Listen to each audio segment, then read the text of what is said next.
It doesn't matter. Okay. Mikey T. Makes Let's it easy. go. That's funny you said that. Everybody calls me Mikey T. Well, because you left me the little sweet thank you note. That's how you Oh, yeah. signed off on it. Yeah. Oh, yeah. That's great. All right, folks, we're back for another episode of Equation of Excellence. Hot off the presses, we just actually were putzing around in Aspen together, and then we just started jamming offline, and I was like, man, I got to have you on the show. So grease some palms, and we got the big dog from Miami, Michael Shrew, Prescient co-founder and CEO. Welcome to the show, my friend. Thanks for having me, man. It's good to see you.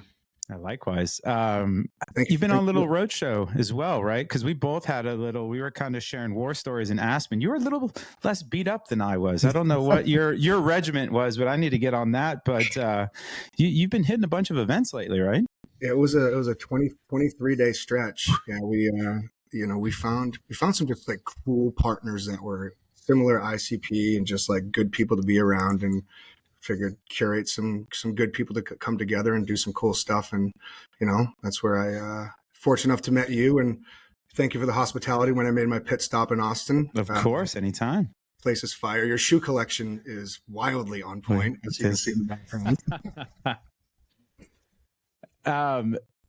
Before we get into Preshy and stuff like that, you have a really interesting journey because you're I wouldn't say orthogonal kind of to the D2C Shopify space, but you were playing in the kind of blue chip companies. Like your IBM story was crazy, like all that stuff. So I guess the first question is, how did you get started in entrepreneurship? And then give us kind of the chronology to founding Prescient. Yeah, of course, man. I started off pounding the pavement, man, a company called ADP. And it's right after school. Dude, it was tough. You want to talk about a tough job? Yeah. Showing up to roll call on a Friday with no units and no meetings. It's a tough one. So it taught me, people who've been through the ADP route, or like the, kind of the SIMCAS or the door-to-door is crazy. You're either incredible or it beats you down and you don't make it out. Yeah. Like that. Cause I had this similar route I used to sell shoes at Nordstrom. And so that was like my ADP of like selling these like high-end women's shoes. And I actually did it after. So I graduated in 2008, which is a great time to graduate with an economics degree. And like the whole world was basically falling apart. So I had to take my old job after college, and it was very odd. So, but I do know a lot of marketers. I think sales is great, but that one is, I never had to do the door-to-door. That's a different breed. It was tough. I was in Worcester, Mass too, which is like a relatively tough blue collar city. So I'm like walking up to auto body shops, like in a suit, being like, "Hey, do you want to buy my web-based payroll platform?" I'm like, "Get the hell out of my shop." No, I do not. It was crazy.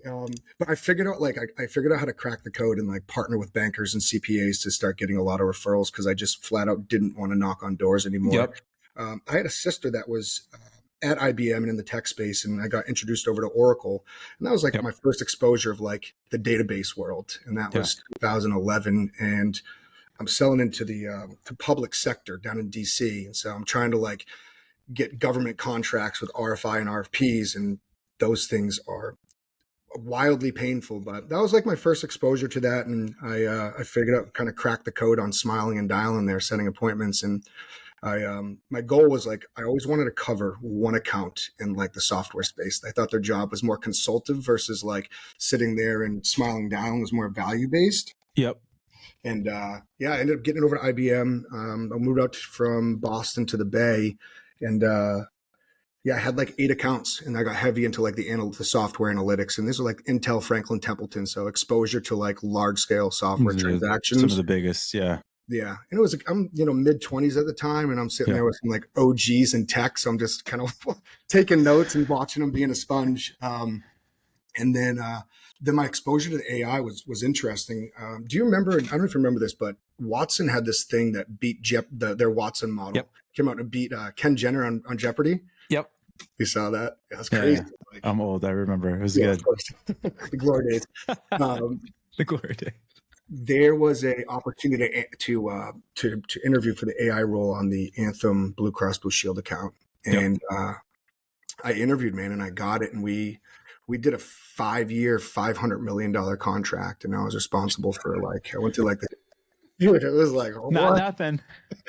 Well, it was unbelievable, man. He's sitting at a table for 4 weeks and watching negotiations go down. And I'll token that up as like the foundation of a lot of things you have to do as a founder, right? And it's Yep. like, it was kind of the exposure said like, okay, I can do this. And I went through a boot camp of like IBM's Watson School. So I had a pretty decent understanding of like what AI was 2014 and 15, like really early in those days. And so definitely grateful to have that exposure up front.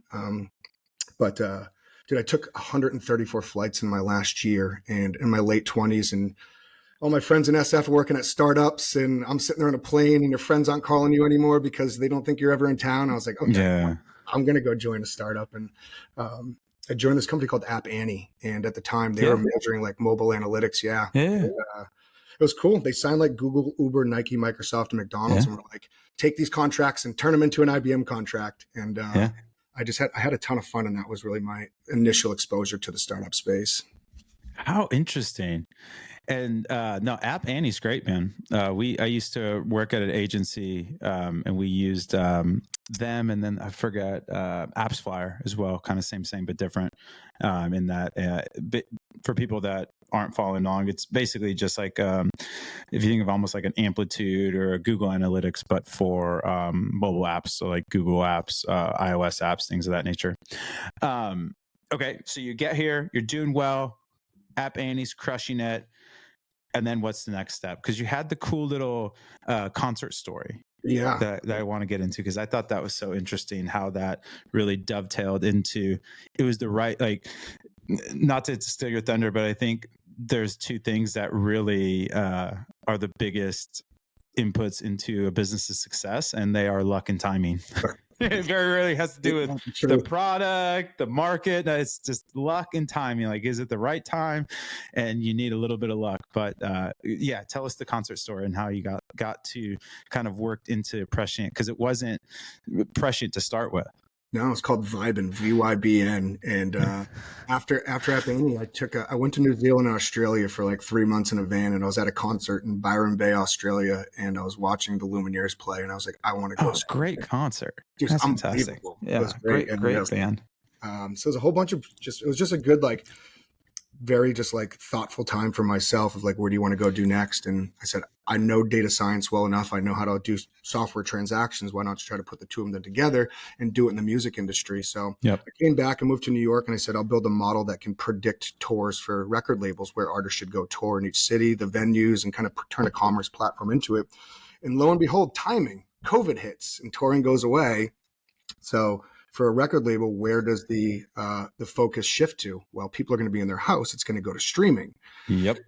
And so shout out to Adam Parnas, who is one of our advisors, who's the global head of publishing at Spotify. And he was like, hey, there's this is important for the marketers out there, and how we thought about our models is a website has Google Analytics. You get a last click, right? You get organic, and you get all those engagement level metrics.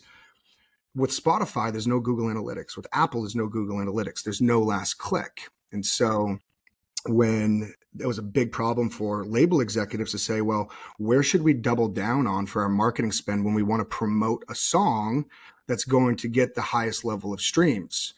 Well, in parallel, in comparison to like an e-commerce brand, the virality tied to Cardi B, right? And all the events and just randomness in her worlds, which can create awareness, could also impact driving a stream, right? Yep. So I put up a thing on LinkedIn, and I was like, hey, can anybody help solve this problem? And the timing and luck, I was fortunate enough to meet my digital brother and co-founder, Cody. Cody had been the global head of research science and machine learning for Grubhub. And he was, yeah. And he's not a data scientist. This dude is just like LeBron James of like research. A three brain kind of guy. Yeah, it's just like remarkable, because you can take a research paper as a data scientist and build an AI model, or you can say, I'm gonna build my own research paper. And so we ended up talking, and I said, I can get us into one of the big 3 record labels, and I can get you the data. Can you solve this problem? He goes, I need 4 months. I'm going to build it from scratch. And so, lo and behold, we started getting Cardi B, Roddy Ricch, A Boogie, all of their old streams by day, spend by day. And we just started back testing. Could we predict how that song was going to perform based off of the ROAS from their marketing spend and all of the other organic noise? And dude, he came out the first one with Cardi at 93%, then Roddy Ricch at 98%. And we were consistently between back testing. And there was no platform. So we're just taking screenshots. He's putting on a doc. I'm going back to the label. We're presenting. Oh my gosh. They just start paying us like a pretty good chunk of change to keep doing this over the months. So that was, and this is kind of correlated to the same model we have now for commerce brands. We're back testing to get confident in the relationship between their spend and revenue. But he called it perfectly. He was like, well, hey, I'm going to build a model that's going to look at their old songs and say, if our model had spent the advertising dollars, how many more streams could Cardi B have gotten? Ooh, now that's magic. Now we really have their attention. And it was February of 2021. Cardi was coming out with a song called Up. It's going up and it's up and it's up and it's up. And we were watching the song, and he was like, dude, we were watching for 2 weeks. He was like, the model's 97% sure that if they shift from Spotify to YouTube and Facebook to Snapchat, this is how many more streams she's going to get.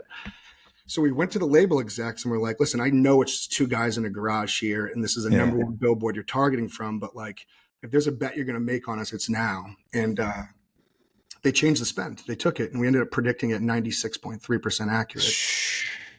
I was like, okay, there's something here, right, with this optimization model. So the measurement model was solid. Now the optimization and forecasting model is solid.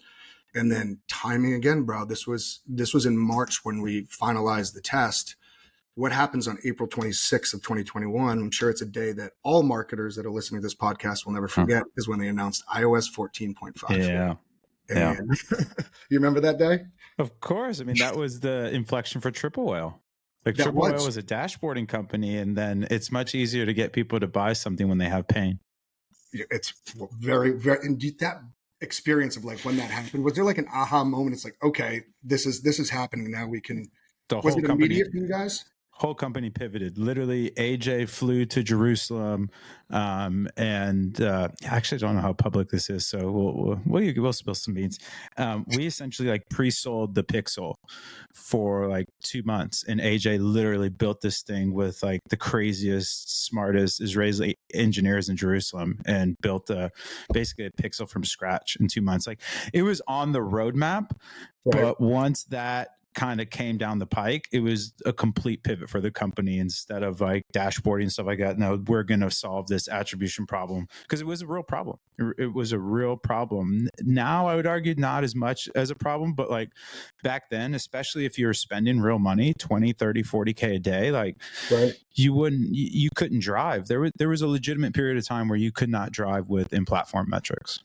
And so on the marketing front, was it like, all right, we need to like completely transition and align like a new playbook towards this new strategy from a product perspective? And you guys call a spade, but printed that blueprint of executing on seemingly a pivot, which I wasn't aware of, but an opportunity, and executed it flawlessly. Oh, I appreciate that. Yeah, I guess I wouldn't call it as much as a pivot, as much of a like just acceleration. We burned the boats. We're like, hey, this is the fucking bet. Like, like everything went behind the triple pixel, and so it was actually really fun too, because this sounds terrible, but there is a certain like trauma bonding that happens sometimes where like when everybody feels the same pain, there's just like a natural so we really leaned into that on the community side. And then but anyways, too long didn't read. It was a like Cambrian explosion, totally seismic shift when that happened for everybody in marketing. Candidly, like everybody. I mean, it was so many arbitrage businesses just got wiped out because they weren't brands; they were arbitrage. And once that arbitrage just went away, in terms of, because people really don't know, probably the kids at least don't, was, man, like Facebook's ads were so underpriced and so highly targeted for so long. There was just a point in time where it's like you could literally just put, I mean, MVMT, there was absolutely monster businesses that were built off the back of paid ads. That could never happen again.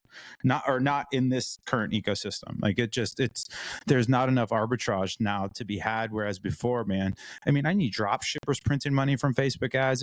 Yeah. It was the ad unit was so good and it was so underpriced that it was just, yeah, I mean, it's just economically irresponsible not to have like some sort of online business then. You see just a lot of people that still have those great businesses going today that just rode that wave, and some made it and some didn't, and it's very conducive to, I think, a lot of the team efforts, the strategy, and the execution of things coming off that wave. But yeah, tying this all back, man. So when that happened, my co-founder called me and he sent me he actually Slacked me a picture of the projected digital ad spend by 2030, and it was $1 trillion.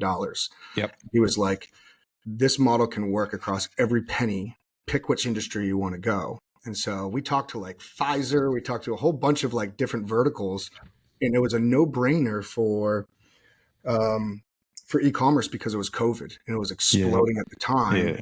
And the bet that we made was that the data privacy regulations and VPNs and ad blockers and sort of these media mix models, these statistical models that actually started back in the 60s, right? Yep. When you had a billboard, a radio, a TV, a newspaper, and you had a bunch of people that walked into a store and purchased your item. Well, was it the radio? Was it the billboard? Was it the TV or the catalog, right?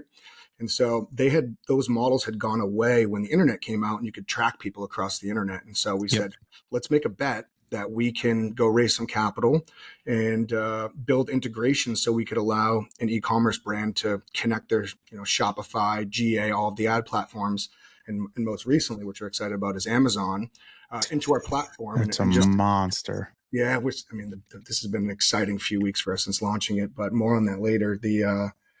So yeah, we went out, we didn't have a platform, we just had math, right? Because we were just taking screenshots. And so we did a pre-seed round. We hired some old rock stars that Cody knew from his past days. We built out the infrastructure, we built out the integrations, we built out the dashboards. And we ended up taking that to some VCs once it was done. And we raised another $5 million in our seed round. And then, we launched in February of last year officially. Dang, I didn't know you guys were that young. That's incredible, dude, to see your velocity. That's amazing. It was cool. What's cool about it, dude, is I don't know if anybody's ever seen this movie. It's called The Imitation Game. It's about Alan Turing, where he is breaking Enigma. So he has this, nobody touched his machine, right? And so for 4 years, it's beautiful what Cody has built completely from scratch, and nobody has touched his model. We just hired this PhD from Stanford who's going to come on, and Cody's going to open it up and have more hands on it. But it was really remarkable to see just one human spend almost 4 years or 3 years on refining this model and then bringing it to market, and then seeing the receptiveness and the adoption of it has just been a really wonderful thing to have an entire team come together and put their efforts and see it grow. Yeah, that's incredible. And you recently just had another Brinks truck back up, right? If my research is correct, you closed your A fairly recently as well, yeah? Yeah. Q4 business exploded. That optimization model where we told them how to respend the dollars, we launched that September 29th, and we hit that J curve that you saw. Let's go. And then, we just, the round got preempted, and we just finalized a $10 million Series A, which is great. Congrats, dude. I love to see that. When you were building all this out, there's I always joke with entrepreneurs because I'm CMO, so I'm not as I only have to worry about my department, but CEO, entrepreneur, you're there's everything. How did you have any near-death experiences kind of thing during this road? Because it's always sometimes everybody's always laudatory about the fun stuff, but then sometimes there's all those things where it's just dude, we could have died here, we could have died here, we could have died here, because it almost vacillates between you're king of the world to the sword of Damascus is just going to fall on me any second. There's usually never, there's not a nice, sweet spot. You're just on the rails. Or that's been my experience at 2 early stage startups, where it's never things are going great. It's either we're killing it, or oh my God, the sky is falling. I'm going back to IBM to sell software. It's over. Exactly. Yeah, dude, we got ready to launch the model and with a small cohort of, launch the platform with a small cohort of brands. And um, my co-founder called me. He's like, dude, we need to stop selling. I need to go back to the drawing board a little bit on this model, and I need to make some refinements. And so we had to tell the investors, like, hey, we're pumping the brakes for 4 months to rewrite this model. And kudos to him, man. He knew exactly what he needed to fix. He knew how long it was going to take to fix. And he said, I promise you, Mike, because we couldn't go into the market, right? Especially in this space where it's like, you go in the market, and when you're using mathematical models and it's off, it's a small community. And shout out to the whole ecom community. They've been so cool, welcoming in like a non-e-commerce person here, but it would say, hey, their models are off, right? Yes. And you dig your grave really quick with that. And so we went back to the drawing board, and I wouldn't say back to the drawing board. He had to go make some refinements to it, but the time right there, dude, was like, is it going to get fixed in the right way? And I just knew that Cody knows what the hell he's doing. And so yeah, that was a scary time. But outside of that, man, it's been knock on wood. You have times like what we have is very fragile, right? This is like, it's not like a traditional model you take off the shelf and have data flow into it. And so we have a wonderful team of engineers, data scientists, and product managers that keep those situations to a minimum, which is great. Yeah. What an interesting story. When you were thinking about building your team, like, how'd you think about it? Was there, obviously you got your co-founder in, usually they say that's great to have the kind of charismatic business facing guy, and then, or guy, gal, whatever, and then a technical counterpart. So you found that really early off the bat, but how else did you like build your team, hire your team? Yeah. And then the follow-on question is, did you ever think about building it in-house, remote, hubs, like, or is it just talent over location? Give some people some color into how you're thinking about building your team and how you thought about building your team. We went heavy on data scientists, engineers, product managers, not so much on the marketing go-to-motion to start. It was talent over location. There's very specific types of engineers that have the skill set, right? Or just the experience, I should say. I'm not saying they're better than any other data science, just the type of models that we've built. And so Cody went out to his network largely from Grubhub. We got Chris Kang, who deployed all of the forecasting models at Grubhub across 72 markets, predicting orders by zip code to properly staff drivers at above 92% accurate. It's just like crazy stuff. I call my buddy Jimmy Marcinico, who was a Carnegie Mellon computer engineering data scientist that turned product manager from Bloomberg. So we were like, we don't need to go hire people who are from the e-commerce space from a technical perspective, because we look at this as purely a mathematical problem. E-commerce is just our first vertical. And then on the CS side, we were talking to like one of our early beta clients named Vadim. He had never run a customer success team, but he was analytical as hell. He had worked at 15 years at working at some of the, the Dagny Dovers, the Hatch collections, the mods. And I was on the phone, I was like, dude, I would love for you to come work with us, right? You're a beast. And so that's when I started shifting the focus more to like expertise on the biz dev, the customer success, and really the revenue org that had come from the B2C space and could speak the language. No, I think that's exactly the right path, man. I think that's exactly the right path, because I think if you go too heavy on brand and marketing too early, one, I couldn't agree with you more with that 4-month stop. Absolutely the call. Like, you can't get too many of those. Usually you only get one of them, but like, take the mulligan if you can, because it is so much harder to get somebody to say yes twice after they've said no versus just saying yes once. And so if that, you get this, because the other thing is usually those people in that early cohort, are going to be super receptive, but also super sensitive. And so if it doesn't work, it's just like, fuck it, it doesn't work. And getting them to come back in, that's just such a, man, it's a big slog. So I think that's absolutely right. And then again, from my experience, if the branding or the marketing starts to outpace the product, you start to build a bit of a house of cards where there's just only so much you can do. Like, you just can't have an amazing brand without, a great product. It's just impossible to do, in my opinion. Was there a balancing act for you, like, so during the triple well times, but then now at Fermat, like what's your experience been like? My experience has been similar. The challenge with marketing in B2B SaaS is you have to choose who you want to be. And so you'll get this kind of formative years where it's like, okay, cool, people let you be who you want to be. It's almost like that teenager that goes through like a hip hop phase and then alternative phase. And then once that happens, usually like post A, like you have money and stuff, you need to, you can't have Peter Pan syndrome. Like there needs to be a certain evolution that happens to your marketing, to your interactions and things like that.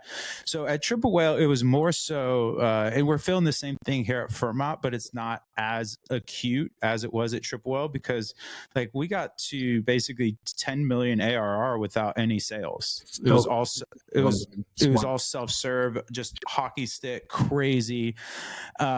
But then it's like, okay, cool. And then you take a step back. Okay, well, I really want to go play upmarket now because these like, you know, smaller stores, they're awesome. They're a great lifeblood, but at the same time, they're very price sensitive. There's just a lot of things that come with that.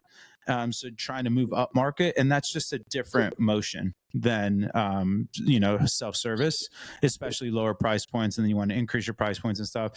So I think the challenge at Triple was we were launching so much so quickly that we got caught in between, or the tension was, do I drop all these releases? But then you hit essentially like an absorption where it's just like people are just too overwhelmed by it that you're just not absorbing anything anymore. Or do you roll them up into like a Shopify Airbnb style update where it's like every quarter, here's all the cool stuff that we did. So that was the biggest challenge at Triple Whale, was just the product velocity was so fast that I had to figure out ways to make sure that the right people saw the right things at the right time. But as well, you know, there's a certain weirdness of like reasons why sophisticated, more mature companies don't ship like that is because it's just really not feasible. You know what I mean? Like you really want to be a little bit tightened up more than that, where you, and so there's just a lot of that where again, Triple's totally matured into that as well. And so that was the biggest challenges, I think, was just the product velocity and balancing like, hey, here's what the product is going to do versus what the product does right now. And so bridging that gap and doing that marketing into the future, because you don't want to put off growth, but you also don't want, to your point, you know, ship things that you say it does X and, you know, it does Y, where you're just putting wings on a pig kind of thing. Like, hey, this thing flies. You're like, well, does it? And so that was a big challenge. But at the same time, like, it was the right call. Like there was nothing that I think I wouldn't have changed anything that we did at Triple. It was really, really strong. But that's the one thing that I would say there. Yeah, I remember reading like the press release and the announcement. The investor in Triple was like their ability to release high quality features at a regular cadence. And it was funny. I was talking to my VP of product, Jimmy, this morning, and we had a thoughtful discussion around. It was like, what is the combination? But what is the right combination between quality and velocity, right? Yes. And if you can find that happy medium and making sure the quality is aligned to what you're hearing from the clients, it's good to have some like peripheral vision of what's going on across the ecosystem. But if you're trying to build against a competitor, right, versus build for the value of your clients, is a very slippery slope there. And so the velocity might slow down if you take the time to listen to the clients versus like ship them everything and hope one of them sticks. I couldn't agree with you more. And personally, like early Triple Whale was definitely in the former camp, but I'm personally in the latter camp, especially as you get up market, because up market doesn't really care about product velocity. Like product velocity was basically like awesome. Like I get to like Oracle, perfect example, right? Like there's these monster companies that nobody cares. It hire like big enterprise brands. I mean, you know this better than anybody, but it's just a different sales motion where the contracts can actually be insanely complex. Pricing can be really weird and wacky because they're just used to it. Like, okay, we'll redline it, send it back. All lawyers look at it. There's just an acceptance of complexity in the transaction, whereas like these lower level people are like, dude, here's $1,000 a month, just give me the fucking product and get out of my way. Here's my credit card. Yeah, and those are the people that I think care a lot more about the product velocity. But at the same time, to your point, like I think everything should be rooted in value. And like, if you're just, it's almost the equivalent when people ask me the like marketing advice about how much should I post. I think that's the wrong question. Like, it shouldn't be a quantity vector. It should be a value vector. And if you are only launching one feature, but that feature transforms somebody's business that quarter, I think Yep. that's way more impactful than these little, and not to say those micro changes don't matter, but you know, like your CTO, co-founder kind of thing, like that's how I would be pushing forward. And that's how Shreyas thinks, is like, hey, what are the 10x or 100x features that we could launch this quarter? Sure. And then let's try, you know, 1 to 3 of those and make sure we nail them. And then to your point, because the other thing is, I think you can get that, as you said, like horse blinders on, especially as you get really deep into it, where you lose beginner's mind and you start making assumptions for people. And if you don't have that feedback, like I don't really like listening to or watching competitors. Like I need to know who's in the competitive space kind of thing. But Bezos had a great line where I don't care about my competitors because they don't give me any money. My customers do. And so that's where I think it's a way better, the way you're orienting is kind of more of my scene as well, of like value for the customer, get input. Because once you find PMF, like the whole point of PMF is basically just to take the pressure off and get people to give you money. And now it's like, okay, now that I have this money, how do I grow? And what am I going to grow into? And that to me is basically the stages of it. And so I think you guys are plotting down some really interesting paths. I think about it as like, you know, value equals growth. And when we came in, I did, again, new to I interviewed a ton of like e-com marketers, and I don't know if there's the golden circle rule. It's like the why, the how, and the what. And I was interviewing them, and I was like really digging into like their why.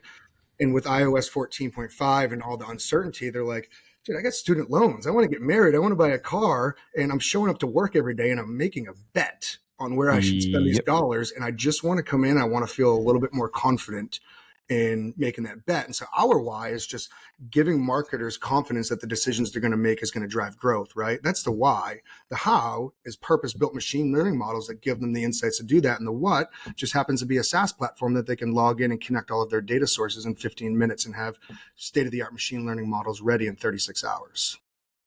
Dude, write that down, folks. That is what we call an elevator pitch. That is fantastic. Well, I mean, let's segue right into it. For people that don't know, give kind of expand on the elevator pitch there and tell them like what Prescient is and kind of that. And then I'm going to start digging in because I have some questions as well.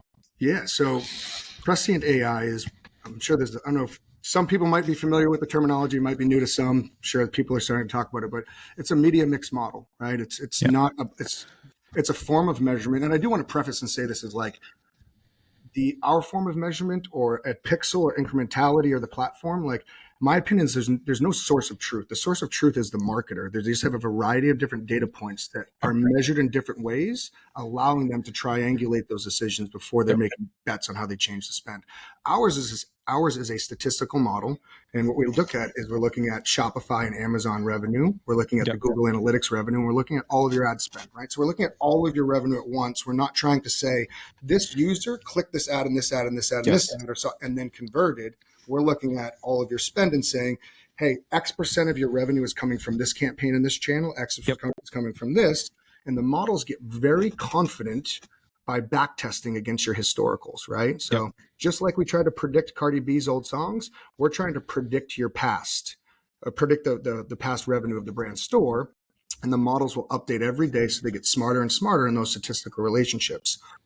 We've built these things called halo effects, right? So think about a halo effect as unclicked ads. That works really well with like YouTube and TikTok and connected TV, where they're not traditionally clicked, but people are going, the awareness is people is going to search you. They're going directly to your website or they're going to the Amazon store. So what we try to do is we try to say, hey, the bottom of the funnel is taking too much credit, right? And so we try to redistribute that credit to the top of the funnel and give you a new form of measurement at the campaigns. And so if you're looking inside of your Meta account and you're looking at a retargeting campaign and it says a 2 ROAS, right? Our models are going to say, well, yeah, the base revenue is about a 2 ROAS, but we're saying there's an additional 1 ROAS on top of that based off of the awareness that it created and redistributed. So that's our first model. And the second model is an optimization model, right? I forgot to make one more key point as our big announcement on the Amazon side. So 3 weeks ago, we launched a model that will essentially quantify an halo effect on your Amazon store from your non-Amazon ads, right? So you can look at a That's campaign, interesting. yeah, and you'll see like this campaign drove over the last 30 days, it drove $100,000 to your Shopify store, but it also drove $60,000 to your Amazon store as well. That's interesting. It's been a big hit so far. Yeah. Okay, so let me say it back to you so I'm understanding it. So basically, you have this measurement model that is super finely tuned, and then you tune it up even more by basically running regressions, aka fancy word for, hey, I have a thesis, and I have this thesis should land me in at this number. Now I'm going to go test all this historical data that I have to basically check my work, and then if that work is off, then it basically self-modulates, and then you kind of basically train that model into getting to those 90 plus percentile kind of confidence rate type of things. You said it perfectly. And it picks up on the seasonality of the business and the buying cycle of the product. So a phone is going to have a different consideration cycle than the water bottle that I might buy online, right? And so we learn the business really well through the back testing of the data. That's so interesting. And then, so to make the bull case even stronger for you, as you get more and more data into this model, and as long as this model does, and it sounds like it does an impeccable job of essentially reducing noise and amplifying signal, then it just gets even more dangerous, right? Where it's just like, holy shit. Like, so the more I can pack into this thing, the smarter it gets. And then the faster the regressions come, et cetera, et cetera. How does this work for, or is like, what is kind of the ideal client here? Because the only pushback I would give is, if I'm an up and coming business, like I think of, especially in D2C, it's almost like a human where you're like this infant, this baby, this toddler. And then you like, during those stages, it's not really useful to have a ton of modeling because you don't know who you are yet. But once you get to like a teenager, young adult, your clothes are pretty much set because you're kind of fully grown. Does the model account for that, or do you? I'm coming to you in a later stage where it's like, hey, I have $10 million in revenue. My growth hasn't flatlined by any means, but I'm not on this like transformative trajectory that I was before. Let me keep chugging, and how can I optimize? We've had multiple calls where say you like a triple whale. I think I've sent them a good amount of business saying like you're just on Meta and Google, right? You should input the pixel, and there's not much complexity associated. Really double down on your creative, double down on the products. But as you start to expand out into more top of the funnel channels, going into Amazon. So typically our baseline is like our models can work at $50 a day per campaign. So they can go really small, but I wouldn't be doing justice to the industry to try to have somebody use a platform where another platform could be more valuable to them at that time, right? And so as you start to go up and they want to scale their top of funnel spend, so typically like $500,000 in annual spend is the threshold we like to see and above on multiple channels. And then the next phase of the platform is typically these MMMs or media mix models. They'd run, they'd run every twice a year or quarterly or some places monthly. We allow brands to essentially come in and set a confidence score to say, I want to optimize my existing budget or I want to scale my spend. And I want you to recommend how we should reallocate our budgets down to the campaign level. And these things will run in 45 seconds. And so our clients will meet with their agency or internal house and we'll work with them and they'll just run a bunch of scenarios. They can pick and choose which campaigns they want to select, click a button, and then it pushes back out exactly how much they should spend per day, per campaign, with a confidence score and forecasted performance over 7, 14, 28 days. And it'll track each day because our models have the ability to update every day. So you can actually see, all right, well, we implemented this media plan and we'll tell them if they're on pace to hit our projections or if they're not. And what that allows them to do is saying, hey, it doesn't work perfect every time, but at least you know it's not going to work and allows you to reevaluate versus having a model that would update, weekly or monthly. And you have to wait for that to know that it wasn't working, which is like driving down the highway, opening up your sunroof and just letting money fly out the top of it. Yeah, exactly. And you don't know where it is even landing. That's insane. I mean, I want this. Is the B2B market, is that something? Because I would argue those are bigger budgets. So next way more sophisticated conversion path is the only challenge there. It's not this beautiful linear like awareness, consideration, conversion for D2C. Like if you ask the number one answer, I would argue, like if it was Family Feud for B2B SaaS CMOs, the number one thing is attribution. Or it is so hard. Like I can tell you I spent X amount of dollars this quarter and I generated Y amount of pipeline and Z amount of actual ARR. But when I start to get down to it, it gets to like some very sophisticated questions. Yeah, the B2B funnel is different because you could say, well, optimize my spend that's going to drive the highest people to go download a white paper or a exactly. We're our next phase is, nothing set in stone, but something along the lines of like optimizing bookings for Priceline or optimizing credit card sign up. It still kind of has that business. I'm tracking what you're saying though. But there's optimizations that we can handle any independent variable, so any input, and then optimize against, hey, we want to get more Twitter followers or retweets or whatever that output. That's interesting. I mean, not to go here, but it is a presidential year. I mean, this would be a killer thing for a political campaign. Because the other thing, what people don't understand too, or I shouldn't generalize, but what's usually not known is when all these politicians raise money to run, do they have to spend that budget or give it back? And let me tell you what, they don't do the latter. They don't do the latter. And so that's why you just see so much money getting dumped in as it gets closer to either electoral vote, presidential vote, Congress thing or whatever. But this makes it. Anyways, for me, I'm starting to see the forest for the trees now, where like I get it, where it's interesting that you did D2C. But now I'm understanding why you are playing so much more up market, because the kind of distortion that brand brings you is less of a bug for most people and more of a feature. But for media buying, it's actually a bug, not a feature, because then I get into this like, well, the brand made me buy it, not the ad kind of thing. And what you're doing is really disentangling people that have those issues where it's like, dude, we're accounting for your brand, we're accounting for all this stuff, and now here's how you should optimize your channel mix. I don't know. That's man. I like to think it was like revenue decomposition. It's like, hey, we forecast you're going to have, $1 million in sales over the next month, and 700,000 is going to come from your paid spend. 200,000 is going to come from holidays, and then $100,000 is just going to come from the randomness of your brand, which is interesting. We've seen in the data, the randomness of like organic, the randomness is relatively consistent for the brand, right? And so when you model that out, which is almost like a oxymoron, right? Oxymoron, where it's like, that's so interesting. That is really interesting. Yeah. The more you can understand that with our models, if you can understand the randomness of a brand and how seasonality and holidays impact that, you get really confident in what is feasible based off of your paid spend. And that's where our models have really shined, is one, understanding that randomness. And then two, on the optimization, is identifying points of saturation for each campaign. Yes. Right? We can pinpoint every single campaign, the optimal point of diminishing returns, and then run that through an optimization to say, here's the exact point you should be spending, and here's what will happen if you make those changes. That is so interesting, man. Yeah, I love it. I could nerd out. I could too. I know. We got to get into the last part of the pod, but that's so interesting, man. Wow. I'm blown away by it. I love it.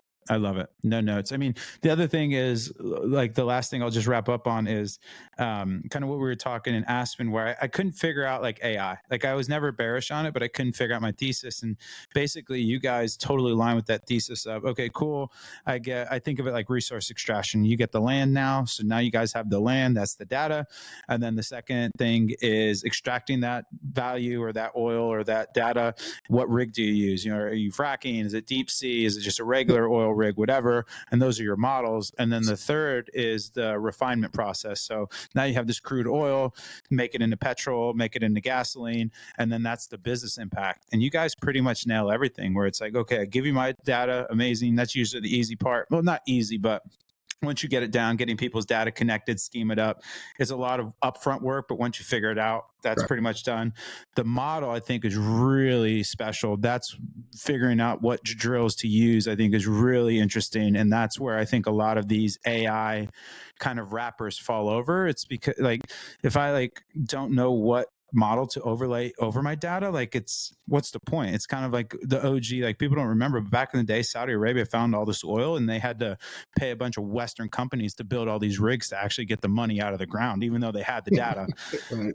And then the third part is that business impact, which I would argue is the most important, where it's like, okay, cool, I'm giving you all this money, but now what? And you guys have really nailed all three. I mean, I don't know, hats off to you guys. It's really, the more and more I think through it, there's there, as we say. You hit it on the head, bro. You just wrapped it up. Math matters in this. That's it. The math. That needs to be on the merch. That should be your merch. Hashtag math matters. Yeah. Just math matters. That's amazing. Make math great again. Just jokes, kids. Just jokes, kids. Okay, let's do some quick, fun, personal stuff. Favorite city in the States? Damn. Because you're in Miami, you're the OG. You're the OG New Yorker. I've lived in the majority of the metropolitan cities. I'm going to always go my hometown, Portland, Maine. Summertime. Oh, really? Yeah, let's go. Maine. Northeasterner. Born and raised. Shout out to Portland, Maine. Let's go, Portland, Maine. Favorite city travel to in the world? Byron Bay, where I had that moment of becoming a founder. It's a magical place. Yeah, I need to do that. My only thing there is it's so far that if I go to, Southeast Asia, Australia, New Zealand, I got to stay for like a month or something. It's so hard travel. Yeah. I would say Lisbon. I'm moving to Lisbon June 1st for a couple months. Really? Yeah. I almost did Lisbon. I did a big Euro Vision Quest last summer, and I almost did Lisbon, but it was expensive to fly there. I don't know if it was just the summer or what, and so I ended up doing Spain. But I heard it's amazing. I heard Lisbon, Porto. It's supposed to be cool. Yeah. I lived in Brazil for the last year and a half before moving to Miami, down in Rio. So Portugal's a good. There's a lot of tech, nomads out there, and it's a good place to keep my Portuguese sharp. I was going to ask you. So yeah, you picked up Portuguese then, huh? Eu estou falando Português. Let's go, my man. I was talking shit about Portuguese. I was like, dude, it's like 2 countries. What are you talking about, Rob? And then I looked up the population of Brazil. I was like, all right, it's a big country. Maybe I'll give him that. What's your favorite or most used AI tool outside of Prescient? This is going to sound, because I'm LLMs. The rappers fall it short, but I've cut down just on a lot of stuff using ChatGPT, man. I know. Yeah, like as generic as it sounds, just like making my day-to-day life easier. I'm in it all the time. It might not be the one I'm the most biggest fan of using it for AI, but for my day-to-day, it's been a great tool. Yeah, I'm still super bullish on that. Man, that guy's just printing money. Sam is the goat. The goat. What's your most used app on your iPhone outside of Messages? Outside of Messages, I'm traveling a lot, man. So I did 55 of the last 90 days on the road. I'm using a lot of Uber Eats. Let's go. I have, do you ever try and time it? So I'll land at the airport and then I time it to get, in the Uber and then get the Uber Eats when I walk into the hotel. Cause dude, sometimes those hotels be stinging you absurd, especially in the big cities. It's a $40 cheeseburger in a New York hotel room. You're like, guys, what are we doing here? What are we doing here? I'm not paying $50 for a burger. Stop this. Dude, same thing when I land, in Austin, I try to time the Uber and I'm I forget that I have to get out and I have to walk across the parking lot, up the stairs and back to the end just to get an Uber. I time that way off. Yeah. In LA, I just go bougie because in LA, if you order the black, they'll pick you up. If not, you have to go the poor people lot in the bus. It's not the path. It's not the path. LA's the worst one for sure. LA's the worst one. LA is just not my scene. Okay, last question. I ask it at the end of every podcast. What's your equation of excellence? What do you think excellence is a function of? That's a great question. I think excellence is directly correlated, in my opinion, to discipline. I think discipline plays because there's discipline on the personal route. There's a discipline on the professional route. There's discipline with your clients. The discipline touches all areas of our business, and it's something that I feel the more I focused on that is will drive further excellence for myself. I do think it's important. I want to highlight a tangential part to that question is for other founders out there, whether you're in e-commerce or SaaS or whatever vertical is.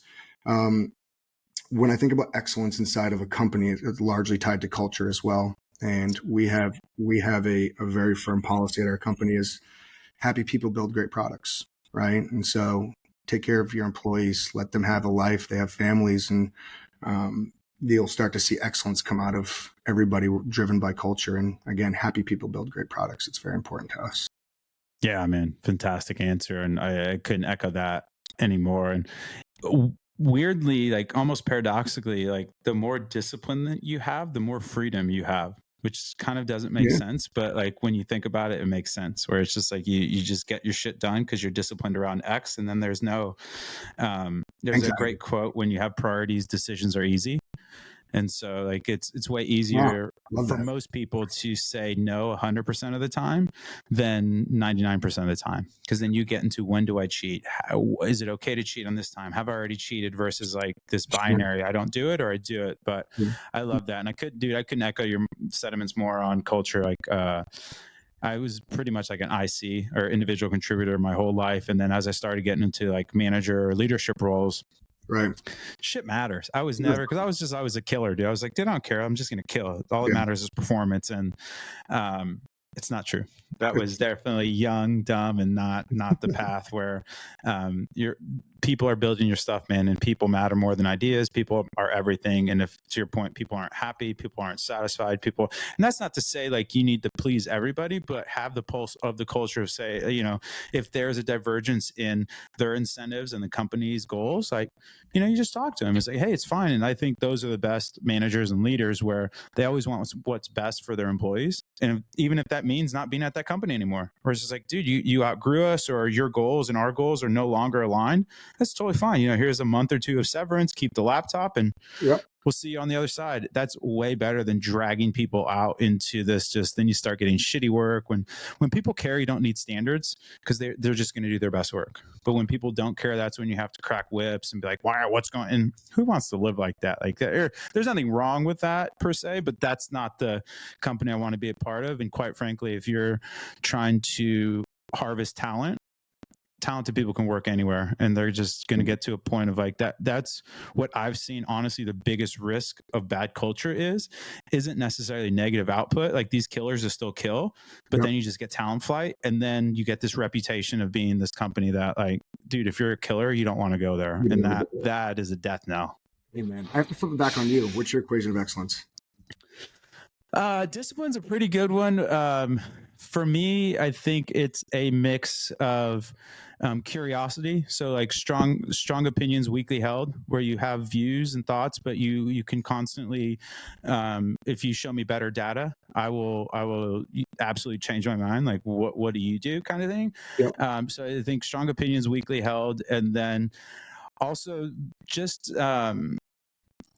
a insane amount of introspection. So constantly having tight feedback loops around your life, your goals, things of that nature.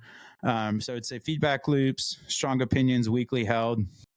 And then I think, honestly, just a stoic mentality in a lot of ways, like stoicism, stoic, not like stiff upper lip stoic, but more so just life is fun and amazing and crazy. And like, so I guess I wouldn't even say stoicism. I would say gratitude, because that gratitude can help channel a lot of negativity, where it's just like, if you get into that victim mentality, it's just not the path. And then if you get into that I am God mentality, it's just not the path. So like the highs aren't as high as you think, the lows aren't as low as you think. And for me, it's really evident. I don't know if you've ever like it was just out at the Whaleys and stuff, and there's these like events and things that they seem so like gravity holding and so important in your life, and then you go do it, and then you're like, oh, it's over now. You're like, oh, okay. You know, like, oh, like I'm not like, there's so many times where you see like UFC champions or NFL champions, like, what happened? Like, you're now a Super Bowl champion. How has your life changed? And yes, there's like monetary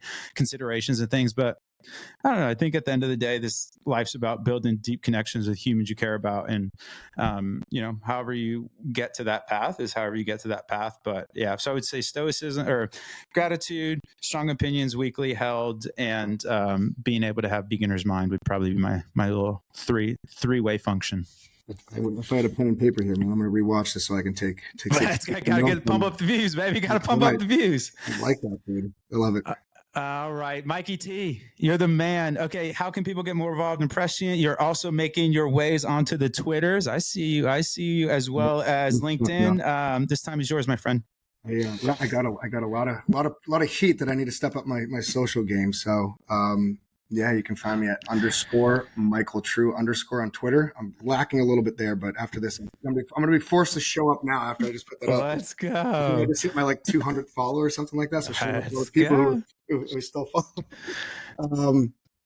And then yeah, I mean, you guys just fire me up on email, right? Just Mike at Press. We're actually changing our domain because it's awful. Mike at Prescient-AI.io. Oh my God, it is pretty bad. It's so bad. I think we're gonna go get try Prescient.ai, but that's not up yet. So I don't want to confuse people.